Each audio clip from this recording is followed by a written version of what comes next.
우리 두 손을 가슴에 안고 한 목소리로 고백합니다. 시작.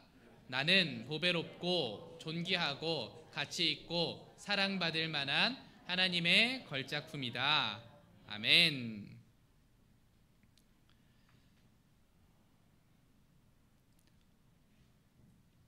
이제 8월도 이제 네 번째 주입니다. 저는 오늘이 마지막 주라고 생각을 했어요. 그런데 아직 8월 31일 하루가 남아 있더라고요. 우리는 8월 한 달간 행함을 주제로 말씀을 나누고 있습니다. 오늘은 답이 뻔한 질문으로 한번 시작을 해보려고 해요. 우리가 가장 열심히 행해야 하는 것이 무엇일까요? 우리가 가장 열심히 행해야 하는 것. 하나님께서 하나님의 자녀, 예수님의 제자, 또 성령이 거하시는 전인 우리가 무엇을 행하기를 가장 원하고 바라실까요? 저는 복음 전파와 제자 삼는 일이라고 생각을 합니다.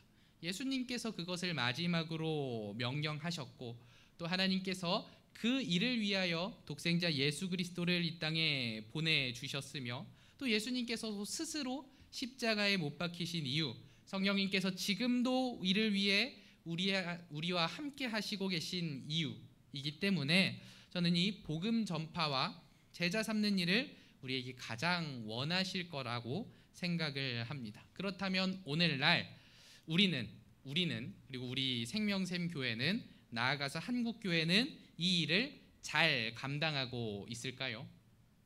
우리는 이 일을 잘 감당하고 있을까요? 저는 반반이라고 생각을 합니다. 한국 교회는 정말 이 일에 힘쓰고 있습니다. 전도와 선교, 제자 삼는 일에 최선을 다하고 열정을 쏟고 있습니다. 그러니 잘 감당하고 있다라고 할 수 있습니다.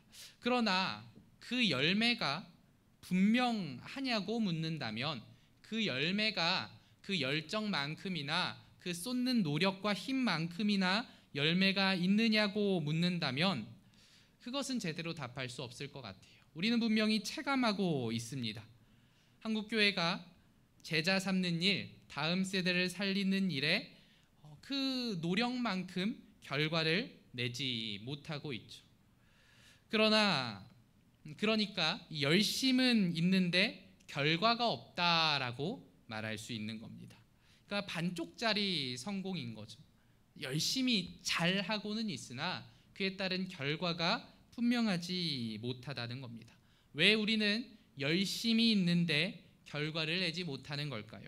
이 의문을 가진 채로 오늘 말씀을 한번 나눠 보려고 합니다. 우리 영상을 하나 보면서 시작을 했으면 좋겠는데요. 한번 보실까요? 소리가 나야 됩니다. 소리가 중요한 거죠. 네.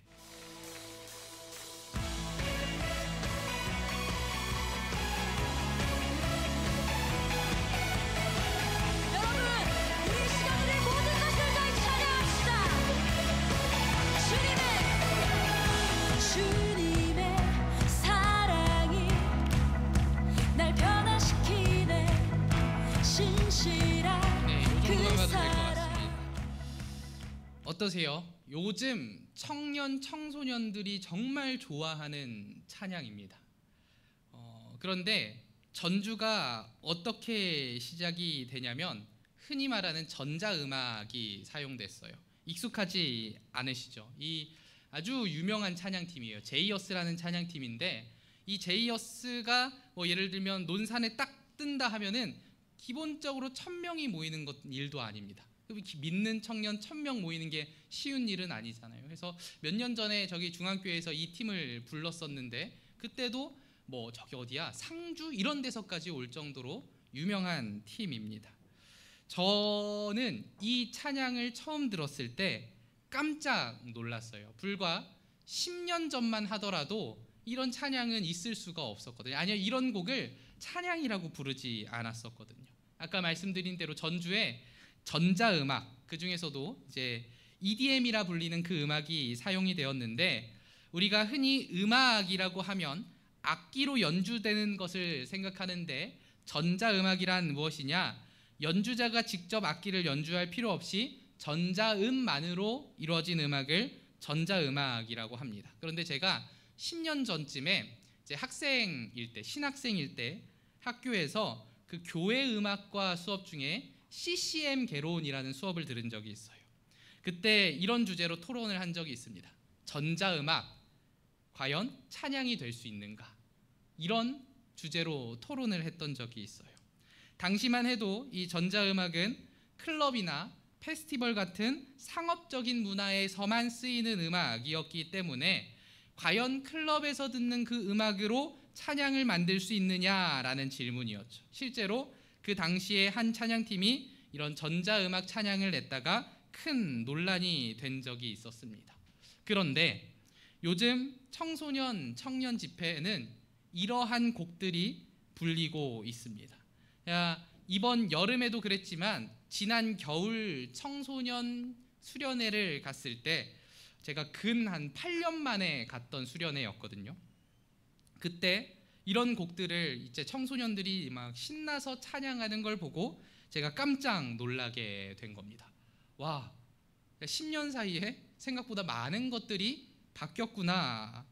그리고 그제서야 이제 깨닫게 된 거예요. 왜 과거에 한국 교회에 드럼이 논란이 되었는지, 왜 그것보다도 더 과거에 복음성가가 논란이 되었는지 이제 알게 된 거예요. 내가 저것은 설마 찬양이 될 수 없겠지라고 생각했던 그것이 전자음악이 찬양으로 불리고 거기에 가사를 붙여서 정말 주님을 찬양한다고 고백하는 그 청소년들이 뛰면서 은혜 받는 것을 보니까 왜 과거에 그런 논란들이 있었는지. 그렇잖아요. 20-30년 전만 해도 과연 예배당에 드럼이 들어올 수 있는가에 대한 질문이 있었고, 그거보다 더 전에는 찬송가도 아닌 복음성가를 예배 때 부를 수 있는가라는 논란도 있었습니다. 그리고 이제 전자음악이 교회 안에 등장하고 새로운 세대가 향유하는 문화가 등장하자 이제 제가 그들의 문화를 쉽게 이해할 수 없는 때가 온 것이죠. 오늘 우리가 읽은 고린도전서 9장의 말씀은 이러한 상황에 우리가 어떻게 반응해야 하는지를 이야기합니다. 바울은 오늘 본문 19절의 말씀으로 이 상황을 요약하는 거죠. 19절 말씀에 보면 내가 모든 사람에게서 자유로우나 스스로 모든 사람에게 종이 된 것은 더 많은 사람을 얻고자 함이라. 아멘. 바울은 이야기합니다. 스스로 자유로운 사람이라고 얘기해요. 모든 사람에게서 본인은 자유롭다고 이야기합니다. 실제로 바울은 자유로운 사람이었습니다. 그는 원래 유대인이었고 가말리엘의 문화에서 교육을 받은 철저한 율법 중심의 삶을 살아야 한다고 생각하는 사람이었으나 다메섹 도상에서 예수님을 만나고 그는 자유를 얻었습니다. 그리고 바울은 우리가 잘 알다시피 이방인의 사도로 평생을 살게 되죠.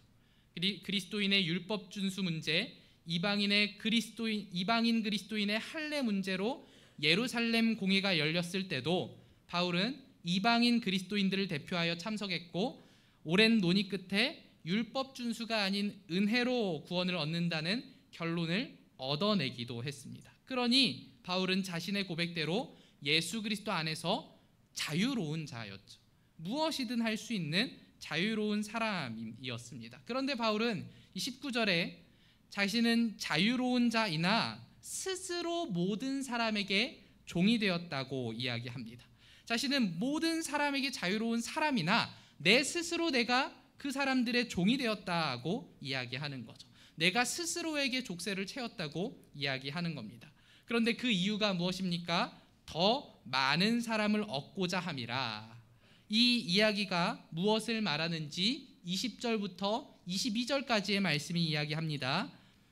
20절부터 22절까지의 말씀을 보면 유대인들에게 내가 유대인과 같이 된 것은 유대인들을 얻고자 함이요 율법 아래에 있는 자들에게는 내가 율법 아래에 있지 아니하나 율법 아래에 있는 자 같이 된 것은 율법 아래에 있는 자들을 얻고자 함이요 율법 없는 자에게는 내가 하나님께는 율법 없는 자가 아니요 도리어 그리스도의 율법 아래에 있는 자이나 율법 없는 자와 같이 된 것은 율법 없는 자들을 얻고자 함이라. 약한 자들에게 내가 약한 자와 같이 된 것은 약한 자들을 얻고자 함이요 내가 여러 사람에게 여러 모습이 된 것은 아무쪼록 몇 사람이라도 구원하고자 함이니. 아멘. 바울은 자유로우나 스스로 이야기합니다. 유대인들 앞에서는 유대인과 같이 되었다고, 또 율법 아래 있는 자들 앞에서는 율법 아래에 있는 자들과 같이 되었다고 이야기하고, 율법 없는 자들 앞에서는 율법 없는 자처럼 되기도 하고, 약한 자들 앞에서는 약한 자가 되기도 한다고 이야기합니다. 바울은 자유로운 사람이나 그 어떠한 대상들 앞에서는 그들과 동일시 된다는 거죠. 그들과 같아진다는 겁니다. 스스로 그들과 같아지기를 선택한다는 겁니다. 자기는 자유롭지만 스스로에게 족쇄를 채우고 제한을 두는 겁니다. 왜 그렇게 합니까? 왜 그렇게까지 유대인 앞에서 유대인인 것처럼 행하고 그 율법 없는 자들 앞에서는 없는 것처럼 행하고 약한 자들 앞에서는 약한 자인 것처럼 행합니까? 22절 하반절이 그것을 이야기합니다. 내가 여러 사람에게 여러 모습이 된 것은 아무쪼록 몇 사람이라도 구원하고자 함이니. 바울은 복음 전파를 위해 몇 사람이라도 더 구원하기 위해 상대에게 자신의 모습을 맞춰 온 겁니다. 그 복음 전파의 대상에게 자신의 모습을 맞춰 왔던 것이죠. 그리고 이 바울의 이러한 모습이 그리스도인이 가져야 하는 행함의 모습입니다. 우리의 행함은 무엇을 위해 존재할까요?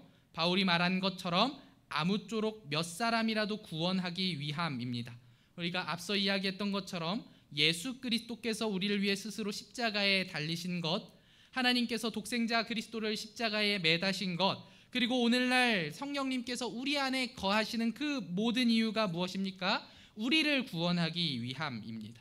즉 하나님의 행함, 예수 그리스도의 행함, 성령님의 행함은 우리를 구원하기 위함이라는 거죠. 단 한 가지의 목적을 위함인 겁니다. 우리의 구원. 그리고 우리 8월의 주제 말씀은 이야기합니다. 빌립보서 4장 9절에 너희는 내게 배우고 받고 듣고 본 바를 행하라. 그리하면 평강의 하나님이 너희와 함께 계시리라. 아멘. 우리가 행해야 되는 것은 무엇입니까? 하나님께서 예수 그리스도께서 하셨던 것을 우리가 행해야 됩니다. 그러니 그 하나님의 행함이 어떤 이유 때문이라고요? 복음 전파, 그들을 구원하기 위함인데, 그렇다면 우리의 행함에도 그 목적이 있어야 한다는 것이죠. 그러니 우리의 행함은 예수 그리스도를 통해 배우고 받고 듣고 본 바를 행하는 것이니, 예수 그리스도께서 우리의 구원을 위해서 행하셨던 것처럼 바울도 아무쪼록 몇 사람이라도 구원하기 위해 행하는 것이며, 그 행함이 자신의 자유를 제한하는 것이라도 기쁨으로 행하는 것입니다. 그 행함이 자신을 다른 이들에게 맞추는 모습이더라도 그것을 행하는 것이죠. 왜요? 그것이 아무쪼록 몇 사람이라도 구원할 것이라고 생각하기 때문입니다. 유대인들을 구원하기 위해 유대인들과 같이 행하고, 율법 없는 자들에게는 율법 없는 자처럼 행하며, 약한 자에게는 약한 자처럼 행하며 그들을 구원하기 위해 복음을 전하는 겁니다. 실제로 바울은 유대인들이 많은 도시의 회당에서 복음을 전할 때는 유대적인 단어, 배경을 사용해서 정했고, 또 이방인들이 많은 곳에서는 그들에게 익숙한 철학이라든지 아니면 누구나 알고 있는 보편적인 이야기들을 하면서 복음을 전했습니다. 그래서 사도행전 21장 39절과 40절에는 이렇게 이야기합니다. 바울이 이르되 나는 유대인이라 소읍이 아닌 길리기아 다소의 시민이니 청컨대 백성에게 말하기를 허락하라 하니, 천부장이 허락하거늘 바울이 충대 위에 서서 백성에게 손짓하여 매우 조용히 한 후에 히브리 말로 말하니라. 아멘. 바울이 유대인들 앞에 섰을 때 얘기하는 겁니다. 나는 유대인입니다. 나는 길리기아 다소에서 났습니다. 나는 그렇게 유대인이라고 이야기하면서 어떤 말로 이야기합니까? 히브리 말로, 유대인의 말로 이야기하는 겁니다. 왜 그 앞에서 유대인임을 드러내고 유대말을 사용합니까? 그들을 아무쪼록 그들을 몇 명이라도 구원하기 위해 그들의 말을 사용하는 겁니다. 그런데 바울이 이방인들 앞에 설 때는 어떻게 할까요? 바울이 루스드라에서 복음을 전해야 했을 때에는 바울은 자신의 유대적 그리고 구약적 배경을 제거한 채로 창조, 양심, 섭리의 보편적인 증거로 하나님을 전합니다. 사도행전 14장 15절에 이렇게 이야기합니다. 루스드라에서 전할 때 이르되 여러분이여 어찌하여 이러한 일을 하느냐? 우리도 여러분과 같은 성정을 가진 사람이라 여러분에게 복음을 전하는 것은 이런 헛된 일을 버리고 천지와 바다와 그 가운데 만물을 지으시고 살아계신 하나님께로 돌아오게 함이라. 아멘. 무슨 이야기입니까? 그러니까 이제 여기에 여호와 하나님에 대한 이야기가 없는 거죠. 그러니까 구약적인 배경을 다 지우는 겁니다. 그들이 구약을 모르니까. 그들은 이방인이고 철학에 더욱 익숙하고 보편적인 것에 더욱 익숙할 테니까 바울이 그들에게 맞춰서 전하기 시작하는 겁니다. 바울은 구원하기 위해, 그들에게 구원을 주기 위해, 그들이 믿음을 갖고 예수 그리스도를 믿는 그 믿음으로 살아가게 하기 위해서, 그 복음 전파를 위해서 자신이 할 수 있는 무엇이든 하는 겁니다. 그러니 유대인들에게는 자신이 유대인인 것을 강조하며 히브리어로 말하고, 이방인들에게는 그들이 친숙한 이야기를 가지고 접근하는 거죠. 그리고 오늘날 이 땅을 살아가는 그리스도인의 행함이 이러한 자세, 이러한 태도여야 합니다. 그리스도인의 행함이 이 바울과 같은 모습으로 나타나야 하는 것이죠. 바울은 이러한 모습을 23절 한 절의 말씀으로 표현합니다. 내가 복음을 위하여 모든 것을 행함은 복음에 참여하고자 함이라. 아멘. 복음을 위하여 모든 것을 행함, 그리스도인의 행함은 이 복음을 위함이어야 하고, 복음을 위해서는 모든 것을 행할 수 있어야 합니다.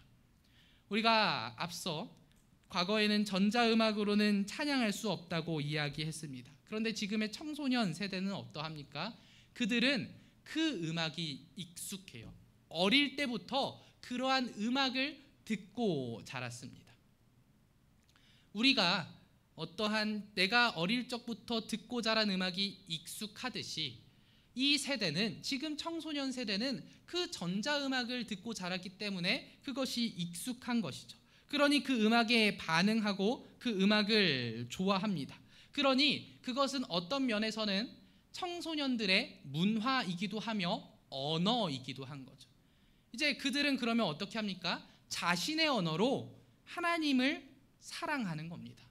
자신의 언어로 내가 하나님을 찬양합니다, 내가 하나님을 높입니다라고 표현하는 겁니다. 그것이 아까와 같은 전자음악으로 된 찬양인 것이죠.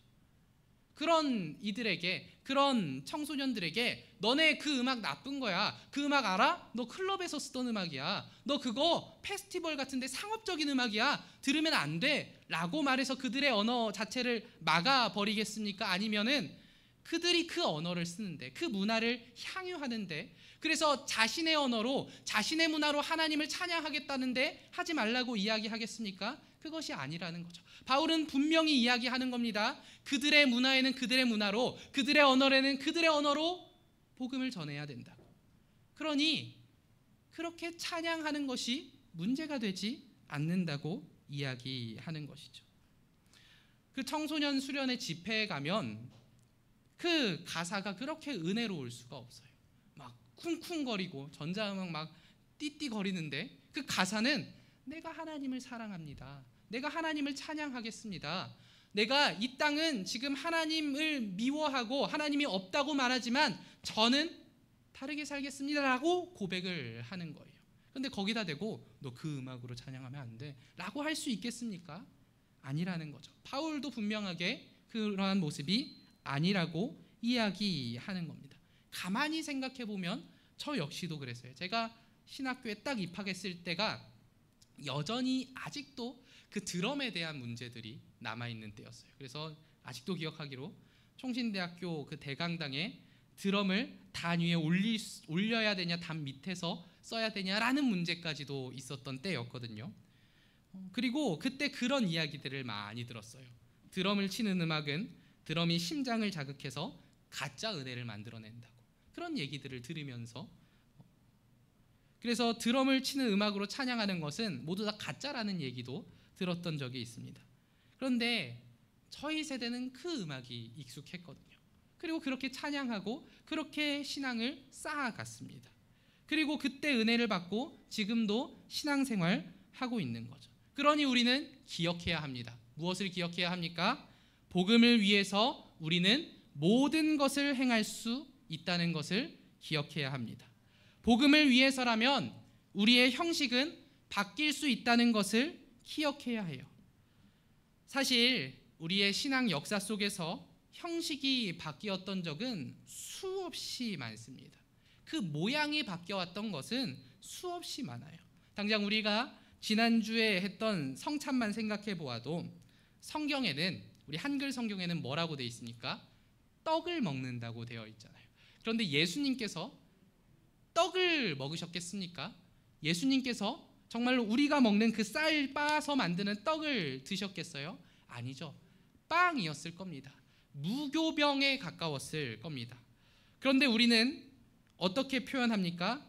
떡이라고 표현을 하는 겁니다. 왜 그럴까요? 한국에 우리 기독교가 들어올 때에 초기에 그 성경을 번역하는데 빵이 익숙하지 않잖아요. 빵이 뭔지 잘 모르잖아요. 그 밀가루로 만든, 그 누룩 없이 만든 무교병이 뭔지 모르니까 익숙한 떡이라고 번역했던 거죠. 먹는 것 중에 그 떡이 가장 좀 비슷하니까 이해하기 쉽도록 떡이라고 번역했던 겁니다. 이러한 것을 신학적인 용어로 상황화 혹은 맥락화라고 표현하는데, 이는 선교와 전도에 반드시 필요한 일입니다. 어떤 문화권이나 특정 시기의 사람들에게 복음을 이해시키고 받아들이게 하기 위해서 그들의 문화적, 역사적 배경과 상황을 고려하여 그 이미지와 메시지를 재구성하는 것이 상황화와 맥락화인데, 바울이 그런 겁니다. 유대인에게는 구약을 배경으로, 이방인들에게는 철학을 배경으로 복음을 설명한 것과 같은 것이죠. 그리고 이 다른 문화라는 것은 세대와 세대 사이에도 존재하기에 이 세대와 저 세대의 문화가 다릅니다. 그렇잖아요. 우리 자녀들만 보아도 쟤네 왜 저래 싶은 것들이 보이지 않습니까? 그 문화가 다르기 때문이죠. 그 향유하는 문화가 다르고 사용하는 언어가 다른 겁니다.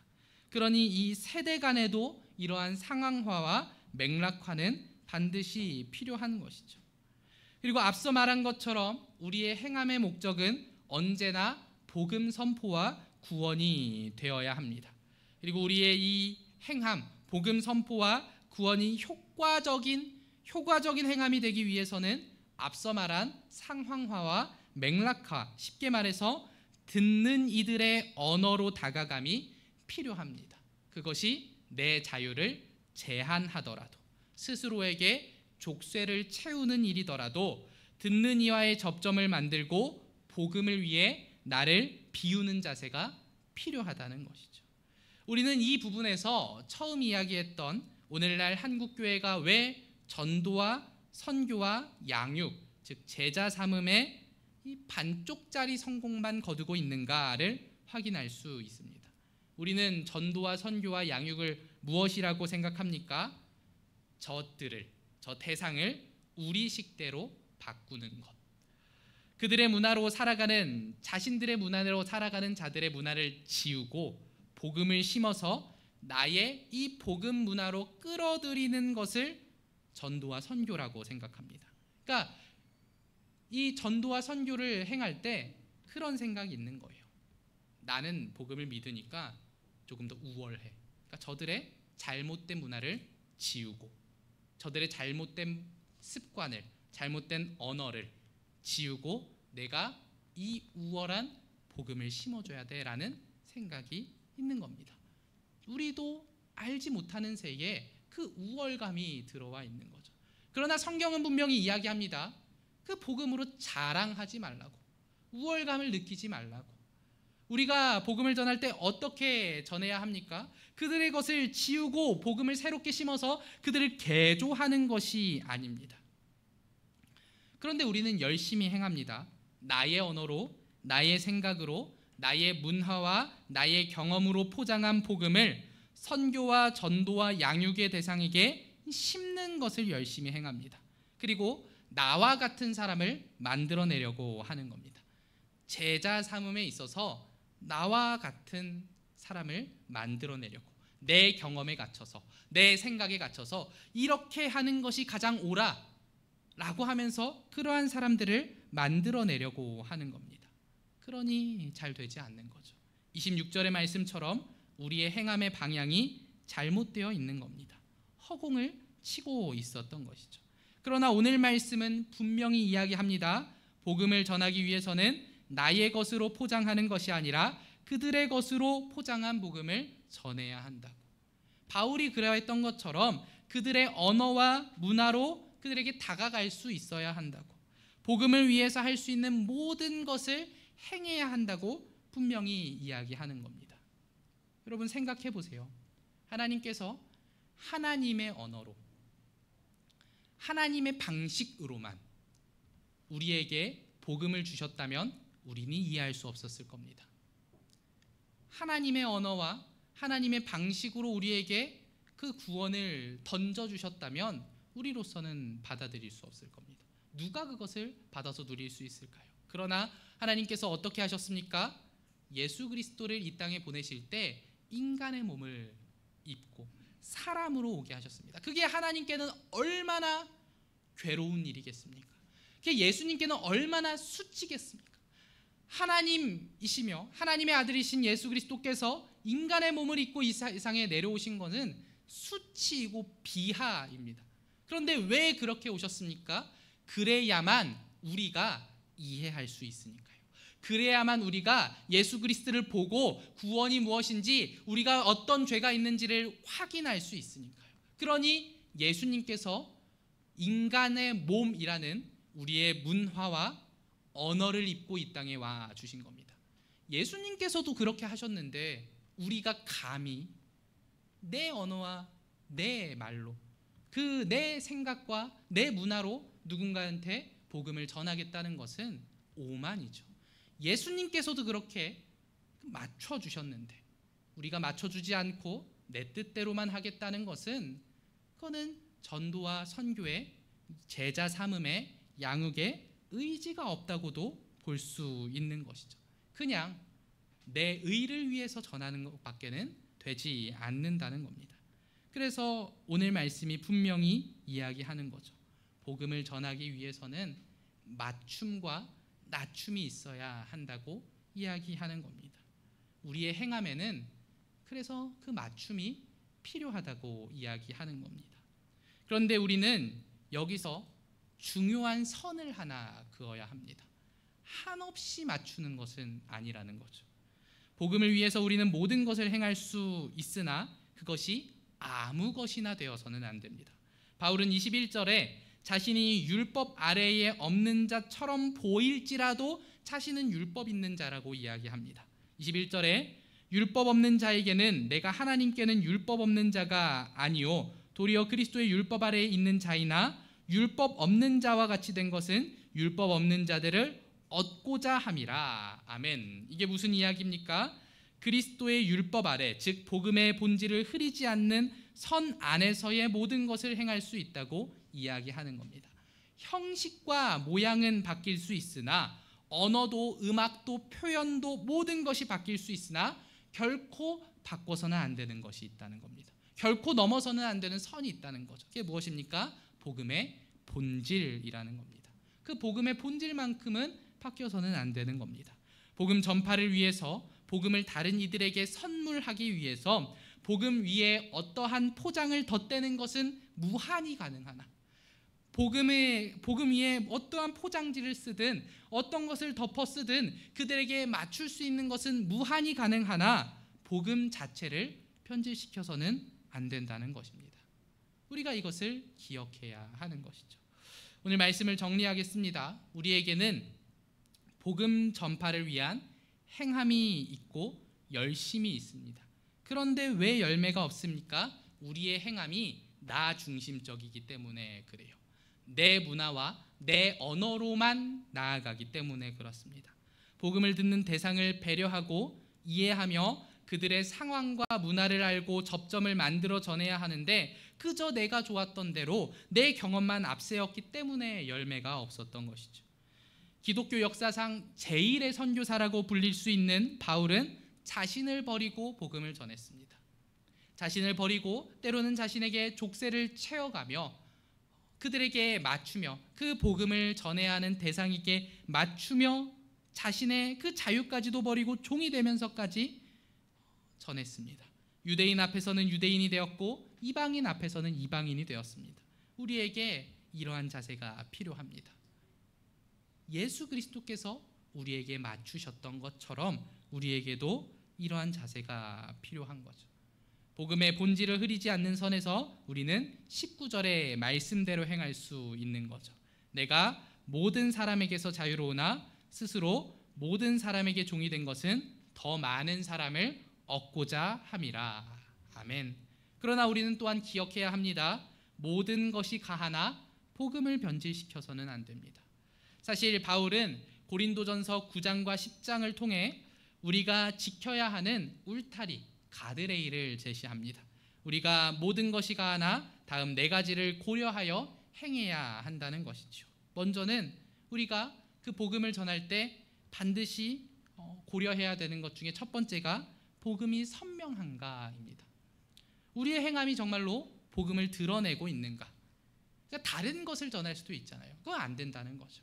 분명한 복음이, 선명한 복음이 있어야 된다는 것이고, 두 번째로 연약한 지체를 배려했는가입니다. 내 자유가, 우리가 무한히 자유할 수 있으나 그것이 누군가에게 걸림돌이 되지는 않는가. 우상의 재물을 먹는 일이 나에게는 자유로우나 누군가에는 그것이 걸림돌이 되어서 실족하게 하지는 않는가 고민해야 된다는 것이고, 세 번째로는 유익과 덕을 세우는가. 내가 하는 그 행함이 정말 유익과 덕을 세우는 일인가. 모든 것이 가하나 다 하지는 않아야 합니다. 그리스도인에게 그 복음 안에서라면 모든 것이 가하지만 다 행해서는 안 됩니다. 왜요? 그것이 우리의 행함이 우리의 유익과 덕을 세워야 한다는 거죠. 그 공동체의 유익과 덕을 세워야 하기 때문에 그렇습니다. 마지막으로 하나님의 영광을 드러내는가. 우리의 행함이 내 중심이어서는 안 됩니다. 내 취향이어서는 안 됩니다. 내 욕심과 욕망이어서는 안 되고 하나님의 영광을 드러내는가. 우리가 무언가를 행할 때, 특별히 그 복음 전파를 행할 때 이 네 가지를 반드시 기억해야 한다는 것이죠. 이 네 가지의 가드레일만, 울타리만 잘 지킨다면 우리는 무엇이든 행할 수 있으며 우리의 행함에 분명한 열매가 나타날 겁니다.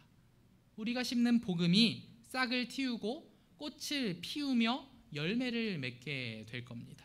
그러니 우리 사랑하는 생명샘교회 성도 여러분, 우리는 아무쪼록 몇 사람이라도 구원하고자 행하는 사람들이어야 합니다. 우리의 행함이 이러한 모습으로 나타나야 하고 우리의 행함이 그 복음 전파를 위해 사용되어야 합니다.